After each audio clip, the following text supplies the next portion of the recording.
వచ్చినాయి. అయితే మాగంటి గోపీనాథ్ గారు అనారోగ్యం దృష్ట్యా చనిపోతే కేసీఆర్ గారు వాళ్ళ సతీమణికే టికెట్ ఇచ్చారు. ఇటు కాంగ్రెస్ నుంచి నవీన్ యాదవ్ గారు, బీజేపీ నుంచి దీపక్ రెడ్డి గారు. మీరు రోజు ప్రచారం పోతున్నారు అనుకుంటే ఎవరి మద్దతు ఎవరికి సపోర్ట్ ఉన్నది, ఎవరు గెలవబోతున్నారు? నా పేరు బండగిరి సింగరయ్య గౌడు. నేను తెలంగాణ సర్పంచ్ల సంఘం వ్యవస్థాపక అధ్యక్షులు, బహుజన సత్తా రాష్ట్ర అధ్యక్షులు. తెలంగాణ జేఏసీలో కూడా బాగా పనిచేసినాము, తెలంగాణ జేఏసీ రాష్ట్ర నాయకులు. అయితే ఈరోజు ఈ ఎన్నికలో నిజంగా ఒక విచారకరమైన ఎన్నిక ఇది. ఎందుకంటే ఈ ప్రజాస్వామ్యంలో ఎవరైనా కానీ ముందు గోపీనాథ్ చనిపోవడం చాలా బాధాకరం. సరే, అది వచ్చిందే, జరిగిపోయింది. కానీ ఈ తరుణంలో అంటే ఇది నిజంగా ఒక ప్రత్యేక పరిస్థితులలో వచ్చిన ఎన్నిక ఇది. ఎందుకంటే 42% బీసీలు పోరాటం చేస్తున్న తరుణంలో ఈ ఎన్నిక రావడం ఇది ఒక రెఫరెండంగా బీసీలు భావించారు. ఎందుకంటే వాళ్ళు ఈ మూమెంట్లో ఏంటంటే రెండు పార్టీలు, బీజేపీ ఒక రెడ్డికి ఇచ్చింది, తర్వాత బీఆర్ఎస్ ఒక అగ్రకులం వాళ్ళకే ఇచ్చింది. కానీ ఇక్కడ ఏంటంటే ఒక బీసీకి ఇవ్వడం చాలా సముచితం. ఎందుకంటే ఇక్కడ మెజారిటీ ప్రజలంతా బడుగు బలైన వర్గాల ప్రజలే ఉన్నారు.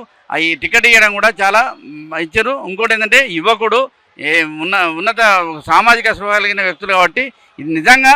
ఇంకోటి ఏంటంటే ఈ మధ్యన ఈ బడుగు బలైన వర్గాలలో ఏంటంటే మేమెంతో మాకంత వాటా కావాలనే దాని మీద వీళ్ళు పోరాటం చేస్తున్నారు. ఆ సందర్భంలో వచ్చింది కాబట్టి ఇది ఛాలెంజ్గా తీసుకొని బహుజనులంతా గెలిపిద్దామని ఉన్నారు.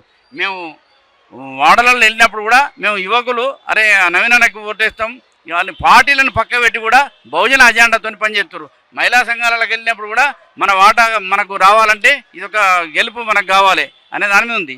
ఇంకోటంటే మేము బహుజన సత్తగా ఏం చెప్తున్నాం అంటే ఇది ఈ ఎన్నిక విషయం వేరు. ఈ పోరాటం 42% రిజర్వేషన్ అమలయ్యే వరకు కూడా మేము దీన్ని కొనసాగిస్తాం. ఎందుకంటే మనవాన్నైనా మనకు మోసం చేస్తే మనవాన్నైనా వదిలిపెట్టేం లేవు. ఇప్పుడు ఆర్ కృష్ణయ్య ఉన్నాడు, జాతీయ స్థాయిలో నాయకుడు, బీసీ సంఘాలకు జాతీయ స్థాయి నాయకుడు. ఆయన ఒక రాజ్యసభ సభ్యుడు, మోడీకి దగ్గర. కాబట్టి ఇప్పుడు ఈ 42%కి కిటికీ ఎక్కడ వచ్చిందంటే పార్లమెంటు ఆమోదం చేసి రాష్ట్రపతి ముద్ర వేస్తే తప్ప 9th షెడ్యూల్ అమలు కాదు. అమలైందంటే ఇక్కడ పని అయిపోతుంది. కాబట్టి తక్షణం ఏంటంటే ఈ ఎన్నిక అయిన తర్వాత మేము ఆర్ కృష్ణయ్యను కూడా రాజీనామా చేస్తావా, మోడీని ఒప్పిస్తావా అనే దానికి మేము సిద్ధంగా ఉన్నాం. ఎందుకంటే ఆయన అక్కడ పోతే మమ్మల్ని తీసుకుపోతే ప్రజా సంఘాలు, ప్రతిపక్ష పార్టీలు అన్నీ తీసుకుపోయి మోడీని ఒప్పించి పార్లమెంటులో బిల్లు పాస్ చేయించి దీన్ని అమలు చేయాలని కోరుతున్నాం. దీనికి కూడా మేము ఎన్నికైన తర్వాత ఇంకోటి ఏంటంటే ఇక్కడ కూడా రేవంత్ రెడ్డి గారు కూడా దీన్ని అమలు చేసే దిశగా కళ్ళబొల్లికి బడలు చెప్పకుండా ఒక ఉన్నతమైన ఆలోచనతో దీన్ని చేయాల్సిన అవసరం ఉంది. మోడీ దగ్గర కూడా అవసరం అంటే ఇది ఇంప్లిమెంట్ కావాలి. కాబట్టి ప్రజా సంఘాలను, ప్రతిపక్ష పార్టీలను అన్నీ తీసుకుపోయి అక్కడ పోరాటం ఉధృతం చేయాలి. రాష్ట్ర కేంద్ర ప్రభుత్వాలు అన్నీ మనకు మంచి చేస్తే మంచి అంటాం, చెడు చేస్తే చెడు అంటాం. కాబట్టి మాటలు చెప్పండి, జూబ్లీహిల్స్ ప్రజలకి ఎవరికి ఓటేసి మన అభివృద్ధిని తెచ్చుకుందాం. ఇక్కడ ఇంకోటి తమ్మి, ఇన్ని రోజులు అగ్రకుల వాళ్ళు పాలించారు. ఇప్పుడు ఒక మూమెంట్ అనేది వచ్చింది. మేము ఎక్కడ పోయినా బీసీ మూమెంట్ జరుగుతుంది. ఇప్పుడు ఇట్లా ఇక్కడ పోతే మేము అసలు దీన్ని 42% రిజర్వేషన్ కూడా అమలు కాదనే దాంట్లో జనాలు బాగా ఎడ్యుకేట్ అయినరు. ఎవరు డబ్బులు ఇచ్చినా ఎవరు ఆదిచ్చినా కానీ జనమంతా ఒక బీసీ బిడ్డను గెలిపించాలన్న ఆలోచనతో దీనికి లింక్ ఏంటంటే 42% వాటా కూడా దీనికి లింక్ ఉంది. కాబట్టి దీన్ని ఛేదించాలంటే ఇక్కడ గెలిపించాలనే దాని మీద ఉన్నారు. ఇంకోటి చాలా వరకు కొంత చైతన్యం కూడా వచ్చింది. మేము తిరిగినప్పుడు కొన్ని పార్టీలలో ఉన్న వాళ్ళు కూడా చెప్తారు, మన బీసీ నాయకులు, అరే ఏమైనా ఇట్లా చెప్తున్నాం అంటే అన్న మా ఎజెండా బహుజననే, కాకపోతే మేము పార్టీ ఎదురుతున్నామని కూడా చెప్తారు, బహిరంగంగా చెప్తారు. కాబట్టి ఇది ఖచ్చితంగా నవీన్ యాదవ్ గెలుస్తాడు. ఇది బహుజనుల విజయంగా భావిస్తాం.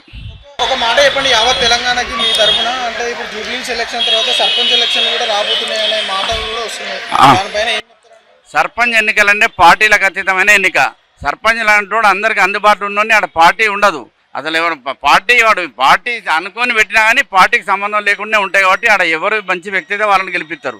తీరా ఎంపీటీసీ, జడ్పీటీసీ, ఎమ్మెల్యే అప్పుడు పార్టీ ఉంటుంది, పార్టీ లైన్ ఉంటుంది, అప్పుడు ఉంటుంది తప్ప సర్పంచ్లకు ఎలాంటి పార్టీకి సంబంధం లేకుండా మంచి వ్యక్తిని ఎన్నుకుంటారు. ఎందుకంటే అందుబాటులో ఉండాలి. తెల్లారులు వేస్తే ఎమ్మెల్యే, ఎంపీ ఎవరు అందుబాటులో ఉంటారు, తెల్లారులు వేస్తే ఒక సర్పంచ్ అందుబాటులో ఉంటారు. కాబట్టి మంచిగా ఎన్నుకుంటారు. దానికి పార్టీతో సంబంధం లేదు.